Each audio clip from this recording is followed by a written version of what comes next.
ለመላው የኦርቶዶክስ እምነት ተከታዮች በሙሉ እንኳን ለጥምቀት በዓል በሰላም አደረሳችሁ እያልኩኝ በዛሬው ዕለት የአርቲስት ነጻነት ወርቅነህ የቀብር ስነ ስርዓት ተፈጽሟል።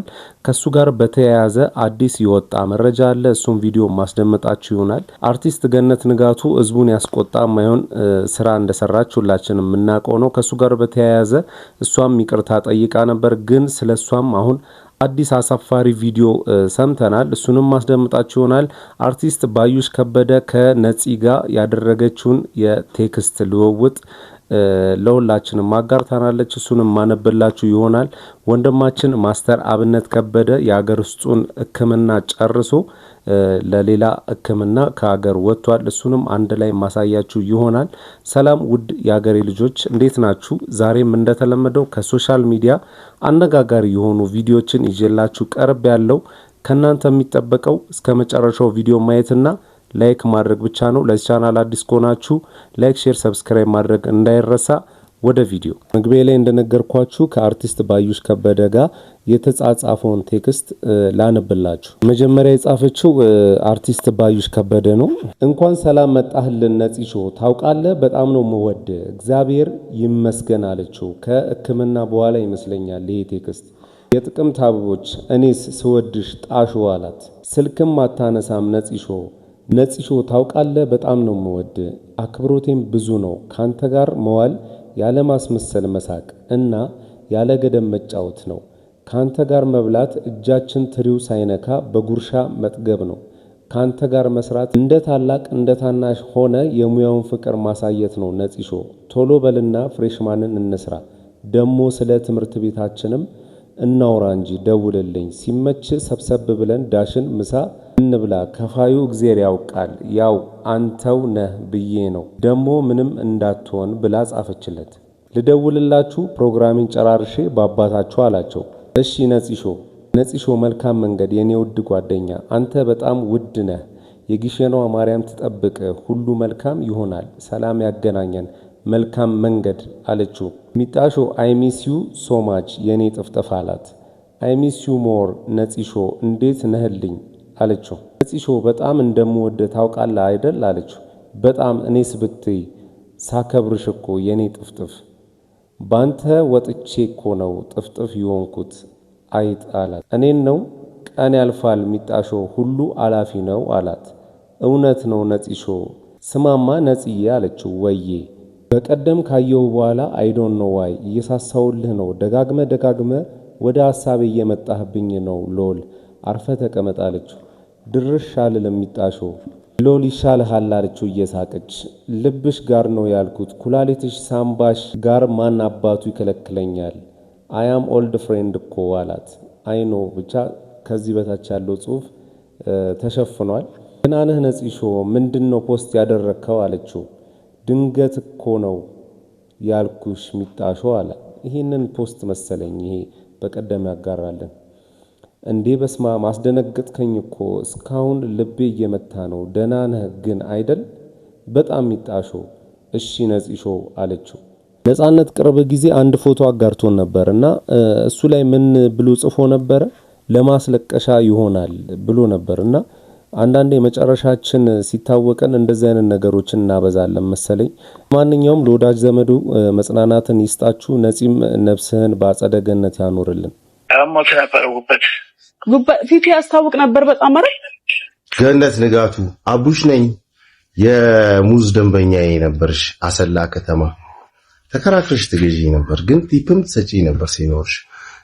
እሱን ለወራ ሳይሆን ሌላ ቅሌትሽን ልነግርሽ ነው ማለት ተው። ነፂ ሬስት ኢን ፒስ። ሀገር የማይረሳው የሳቃችን ምንጭ ልባችን ውስጥ ሁሌ ቦታ ያለው ወንድማችን ነው። ህመሙን ሳንሰማ ሞቱን በመስማታችን ሁላችንም እንደ ህዝብ እንደ ሀገር አዝነናል። ግን አንቺ የዛሬ 10 ዓመት ምን አረግሽ መሰለሽ? ታመምሽ አሉ። አንዴ ፋይል መዘርገፍ የጀመርሽው አንቺ ስለሆንሽ ገመና የሚባል ነገር ላይ ስርዓት ስለሌለሽ እኛም እናወራው ስለባልሽ ነው ማወራው። የዛሬ 10 ዓመት ምን አረግሽ መሰለሽ? አንቺ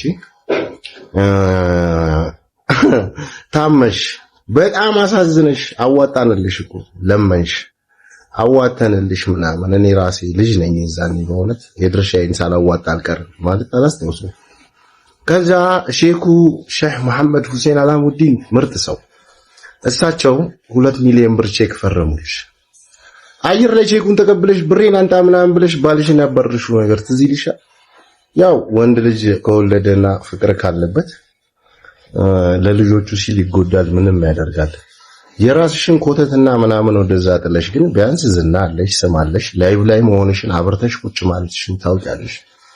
ላንቺ እይታ ፍለጋና ላንቺ የዚህ የተበጣጠሰ የዩቲዩብ ገንዘብ ብለሽ የአንድ ወንድማችንን ሐዘን የአንድ ወንድማችንን እንትን ያስታውቅ ነበር ምናምን። አንቺ ራስሽ ጥቁር ልብ እንዳለሽ እኔ ዛሬ 10 ዓመት ሳይሆን በልጅነቴ ነው የማውቀው። የአንድ ከተማ ልጆች ነን። አንቺ ቀበሌ 10 ቤታችሁ፣ እኔ ቀበሌ 5 ቤታችን። ለማንኛውም ይቅርታን ብትጠይቂ ቆሻሽነትሽ ጎልቶ ስለወጣ ይሄንን መናገር ስላለብኝ ነው የተናገርኩት። ባልሽንም ቼኩን ተቀበለሽ እንዳባረርሽው ማለት ነው የለመድሽው ነው ለማለት ያክል ነው። ገነት ንጋቱ ያው ጥፋቷን አምና ሁላችንም ይቅርታ ጠይቃናለች። ግን እኔ ይሻላታል ብዬ የማስበው ያው የዩቲዩብ ገንዘብ ዶላሩ በጣም ከባድ ነው። አንዴ ከቀመሳችሁት ግን እንደዚህ የሰው ልጅን ጭንቅላት ሲደፍን በጣም አስቀያሚ ነገር ነው።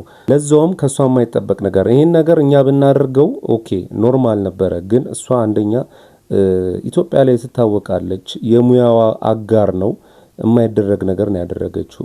ግን ለሌላ ጊዜው እንኳን ከደገመችው በሌላ አርቲስት እንደዚህ ይሻልሻል። እኔ ልምከርሽ፣ ካሜራ አስቀምጠሽ ከዛ አርቲስት ጋር ያሳለፍሽውን ነገር ቁጭ ብለሽ እያወራሽ ብታለቅሽ ነው የሚሻልሽ። እንደዚህ ስልክ ደውለሽ ምናምን በህዝቡም ከምትጠይ እንደዚህ ብታረጊ ይሻልሻል ብዬ ነው ማሰብ። እንዴት ናችሁ? እኔ እንትን ሲመጣ ማለት ነው እንዲለቅሶ ምናምን ሲመጣ ቤት ውስጥ ምናምን ነገር እንዲቆረቤት ምናምን የሚያለቅሰው ፍሪክ አይደለም። በጣም ነው እንትን የሚለኝ ግራ ነው የሚገባኝ እንጂ እንዴ እንባ እያወጡ ምናምን እሪ ምናምን ማለት የምችለው ሰው አይደለም። አይ ቲንክ አላችሁ ሰዎች ምናምን ነገር ባለፈው ፖድካስት ላይ እያወራን ነበር እና ነፃነት ሞተ ምናምን ሲባል ማለት ነው እንባ አልወጣኝም። መጀመሪያ በቃ ድንጋጤ ምናምን ወይ እኔ ነፂ ምናምን እና ብስጭት ምናምን የለም ስለ ሞት ምናምን ስለ ህይወት ምናምን ቃና በጣም እንዴት እንደምወደው ምናምን ብቻ ነበር እያሰብኩ የነበረው።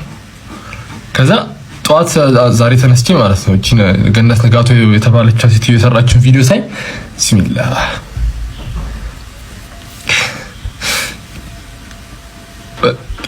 ማለት እሷ ዝም ብላ ግንትኗን ይሄ ገመናዋን ምናምን ነገር ትዳሯን ልጇን ምናምን ነገር እንትን የምትል ሴትዮ ስለሆነች ገበያ የምታቀርብ አይነት ሴትዮ ስለሆነች ምንም አልተሰማትም። በቃ እና ከዛ በቃ አቃተኝ ነፃነት ብሎ አቃተኝ። ወላሂ በጣም ነበር የምወደው። ቢስሚላህ እንደሱ ያየሁት ፊልም የለም፣ እንደሱ የሚያስቀኝ ሰው የለም ምናምንና በቃ መቼ ነው ያለቀስኩት?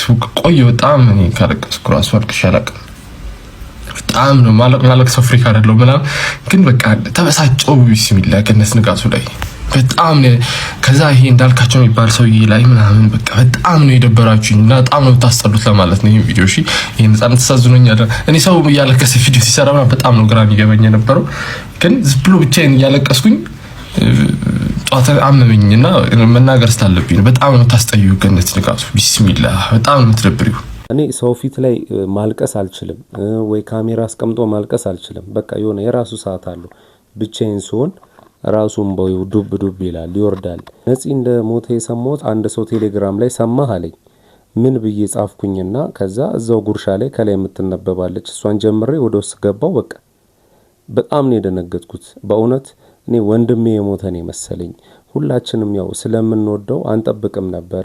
ለማንኛውም ፈጣሪ የፈቀደውን ነው የሚያደርገው። ሁላችንም ያጆች ነን። ዝነኛው የኪነ ጥበብ ባለሙያ ነፃነት ወርቅነህ ትናንት ረፋድ በድንገት ህይወቱ ማለፉ ይታወቃል። ደራሲ፣ ፕሮዲውሰር፣ ተዋናይ፣ የማስታወቂያ ባለሙያና መድረክ መሪ ነፃነት ወርቅነህ ህልፈቱ ሌሎችን ድንጋጤና ጥልቅ ሐዘን ውስጥ የከተተ ክስተት ሆኗል። የሁለገቡ አርቲስት የመጨረሻ ሰዓታት ምን ይመስሉ ነበር ስንል ከወዳጆቹና ከስራ ባልደረቦቹ ያሰባሰብነው መረጃ ተከታዩን ይመስላል። ነፃነት ሐሙስ ጥር 7 ረፋድ ላይ በኢቢኤስ ስቱዲዮ ተገኝቶ የቤተሰብ ጨዋታን ቀረጻ አከናውኗል። ቀረጻውም እስከ ምሳ ሰዓት ድረስ የቆየ ነበር። ከሰዓት ስቱዲዮ በሌላ ቀረጻ ፕሮግራም ስለተያዘ በድጋሚ ቅዳሜ ጥር 9 ቀን ረፋድ ላይ ቀጣይ ቀረጻ ለማድረግ ከቀረጻ ቡድን አባላት ጋር ቀጠሮ ይዞ ተለያይቷል። ከቀረጻው መጠናቀቅ በኋላ ነጻነት እንደ ሁልጊዜው ተሳስቆና ባለሙያዎቹን ሁሉ አመስግኖ ወደ መኪናው በማምራት ራሱ እያሽከረከረ ወደ ቀጣይ ጉዳዩ ሄዷል።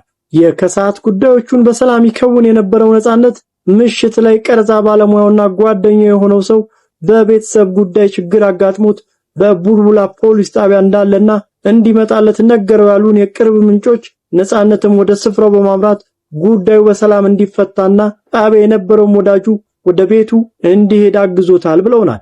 እንደ ጓደኞቹ ገለጻ ነጻነት ከቡልቡላ ፖሊስ ጣቢያ ወደ ቤቱ አምርቶ ምሽቱን በሰላም አሳልፏል።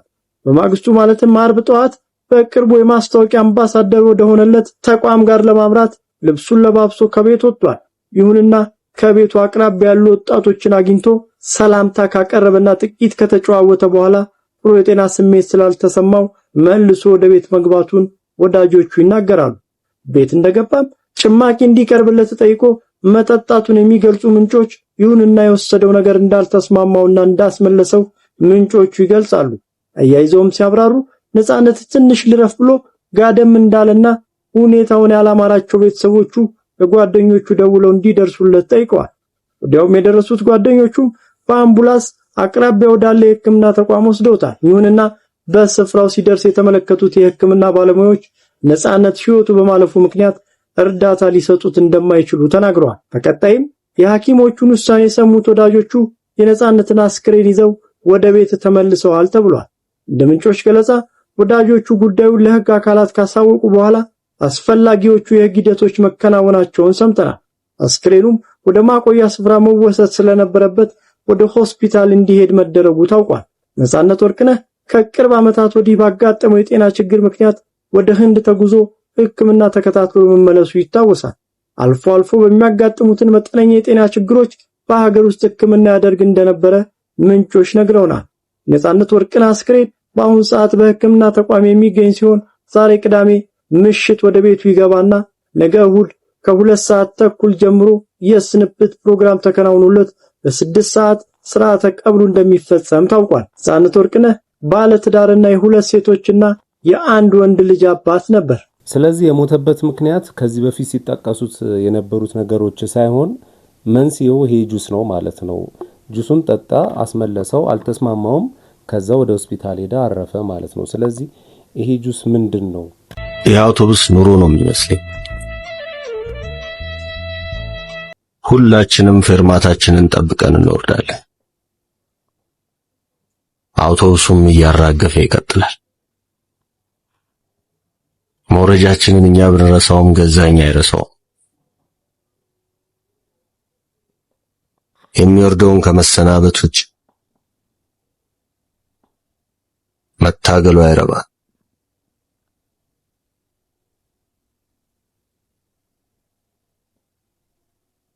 ነዋሪዎቹ እኛ ነን፣ ሾፌሩ ደግሞ እግዚአብሔር። እንደምን አላችሁ ወዳጆቼ? አገር ውስጥ የነበረው ሕክምና ጨርሼ ተጨማሪና ዘላቂ ሕክምና ለማድረግ ውጭ ሀገር እገኛለሁ። በሁሉ ነገር ከጎኔ የቆማችሁ መላው የኢትዮጵያ ሕዝብ አገር ውስጥም ውጭም ያላችሁ እህት ወንድሞቼ፣ የሃይማኖት አባቶች፣ ከፍተኛ የመንግስት ስራ ኃላፊዎች እንዲሁም ውጭ ሀገር ሄጄ እንድታከም ሙሉ የሕክምና ወጪ የሸፈናችሁ የቅርብ ወዳጆቼና ቤተሰቦቼ፣ በሽኝት ፕሮግራም ዛሬ እዚህ ያልተገኛችሁ ለሕክምና የከፍተኛ ድጋፍ ስታደርጉ ከጎኔ ሆናችሁ ስታስታመሙኝ የነበራችሁ በሙሉ እግዚአብሔር ይስጥልን። እጅግ በጣም ከልብ አመሰግናለሁ። አንድ ነገር አምናለሁ፣ እግዚአብሔር የዚህን ህዝብ እንባ አይቶ ጩኸታችሁን ሰምቶ እኔን እንደሚፈውሰኝ ለምስጋና እንደሚያቆመኝ በእግዚአብሔር ላይ ሙሉ እምነት አለኝ። እግዚአብሔር አሁን ባለሁበት ሆስፒታል ላይ ቀድሞ ገብቶ በሐኪሞች ላይ እሱ ሆኖ እንደሚፈውሰኝ እንደሚያድነኝ አምናለሁ። እግዚአብሔር ከናንተ ጋር ይሁን። እግዚአብሔር ከኔ ጋር ይሁን። ለምስጋና ያብቃን። አመሰግናለሁ። ማስተር አብነት ያለብህን ሕክምና በሰላም ጨርሰ እግዚአብሔር ረድቶ በሰላም በጤና ወደ ሀገር እንደምትመለስ ሙሉ እርግጠኛ ነኝ። እንጸልይልሃለን። ለማንኛውም ማይ ፋሚሊ ለዛሬ ያስኩላችሁ ቪዲዮ ይህንን ይመስል ነበር። ሌላ ጊዜ በተሻለ ቪዲዮ እስከምንገናኝ ድረስ ማጣት አያገኛችሁ፣ ማግኘት አይለፋችሁ። ሰላም ሁኑልኝ።